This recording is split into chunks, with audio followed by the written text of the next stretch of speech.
कभी सोचा है कि एक गीली दीवार पर जो नन्ही सी काई उगती है और एक आम का जो विशाल पेड़ होता है, आखिर इन दोनों में कोई रिश्ता भी है? आज हम इसी सफर पर निकलने वाले हैं, पौधों की इस कमाल की दुनिया को समझने के लिए और ये जानने के लिए कि ये सब आपस में कैसे जुड़े हुए हैं। देखने में तो ये सवाल बहुत सीधा लगता है ना? पर ये सवाल सीधा जीव विज्ञान के दिल तक जाता है। देखिए, काई, फर्न, आम के पेड़ हैं तो सब पौधे, लेकिन इनके रहने का, इनके दिखने का तरीका कितना ज्यादा अलग है। तो फिर इतनी सारी अलग अलग किस्मों को हम समझते कैसे हैं? जवाब एक बहुत ही स्मार्ट तरीके में छिपा है, और वो है वर्गीकरण। पौधों को समझना एक तरह से जासूसी करने जैसा ही है, और वैज्ञानिकों के पास ना 3 बहुत बड़े सुराग हैं, या यूं कह लीजिए कि 3 आसान से सवाल हैं जो हर पौधे को उसकी सही जगह पर रखने में हमारी मदद करते हैं। चलिए देखते हैं कि ये सवाल आखिर है क्या। यही 3 सवाल हमारा रोड मैप है। पहला सवाल ये पता करेगा कि पौधे का कोई असली शरीर है भी या नहीं, मतलब जड़, तना, पत्तियां वगैरह। दूसरा सवाल बताएगा कि क्या उसके पास पानी पहुंचाने के लिए कोई पाइपलाइन जैसा सिस्टम है। और तीसरा, क्या वो बीज बनाता है। बस इन 3 सवालों के जवाब से हम पौधों की दुनिया के कई बड़े राज खोल सकते हैं। चलिए अब समय में थोड़ा पीछे चलते हैं, उस दौर में जब धरती पर पौधों का जीवन बस शुरू ही हो रहा था। हमारी कहानी शुरू होती है थैलोफाइटा से। इन्हें हम पौधों की दुनिया का पुरखा भी कह सकते हैं, और ये इतने सरल हैं कि हम सोच भी नहीं सकते। जरा सोचिए एक ऐसे पौधे के बारे में जिसमें न जड़ें हैं, न तना है और न ही पत्तियां। वो बस कोशिकाओं का एक साधारण सा गुच्छा है। बस यही है थैलोफाइटा। ये ज्यादातर पानी में ही रहते हैं। क्यों?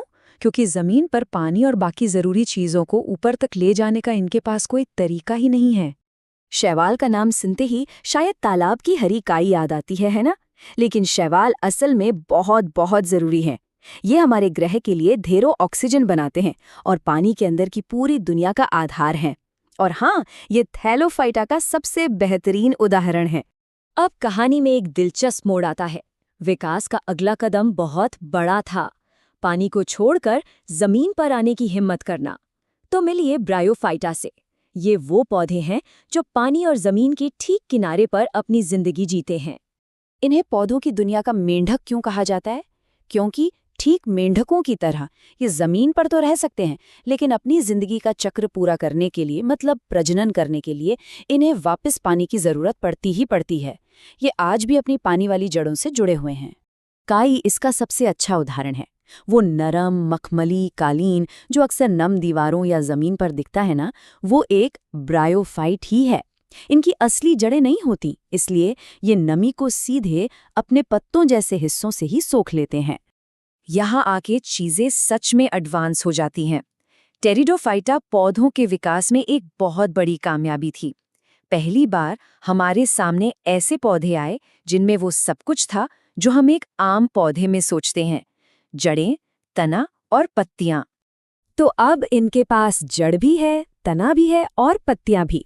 साथ ही इनके पास एक खास पाइपलाइन सिस्टम भी है जो पानी को जमीन से ऊपर खींचने में मदद करता है। लेकिन अब भी एक चीज की कमी है, और वो है बीज। ये अब भी प्रजनन के लिए बीजाणु यानी स्पोर्स नाम के छोटे छोटे कणों का ही इस्तेमाल करते हैं। फर्न इस समूह का एक क्लासिक उदाहरण है। अगली बार जब कोई फर्न का पौधा देखे तो उसकी पत्ती को पलट कर देखना। शायद छोटे छोटे भूरे धब्बे दिखाई दे। बस वही बीजाणु है जिनसे ये प्रजनन करते हैं। और अब आता है पौधों के विकास का आखिरी और सबसे बड़ा कदम, बीज। ये एक असली गेम चेंजर था जिसने पौधों को पूरी दुनिया में फैलने की ताकत दी। अब हम 2 ऐसे समूहों को देखेंगे जिन्होंने इस कमाल की तकनीक में महारत हासिल की: जिम्नोस्पर्म और एंजियोस्पर्म। तो यहाँ बीज बनाने के 2 अलग-अलग स्टाइल हैं। एक तरफ है जिम्नोस्पर्म, जैसे चीड़ का पेड़। इनके बीज नग्न होते हैं, मतलब शंकु या कोन पर खुले में ही लगे रहते हैं।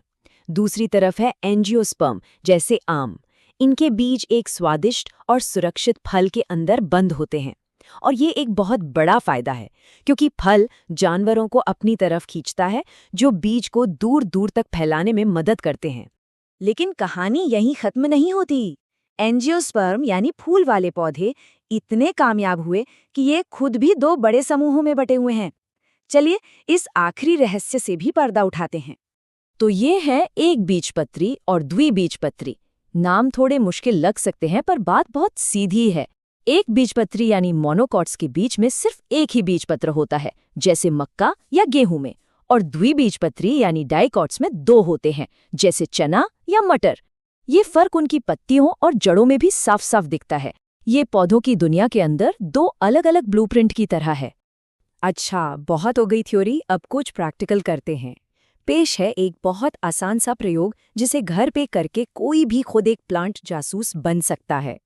इसके लिए बस कुछ अलग अलग तरह के बीज चाहिए, जैसे चना, गेहूं, मक्का और मटर। उन्हें बस रात भर पानी में भिगोकर रख दें।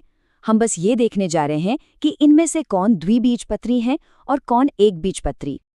और अब देखिए जादू, चना और मटर भीगने के बाद आसानी से 2 बराबर हिस्सों में टूट जाएंगे।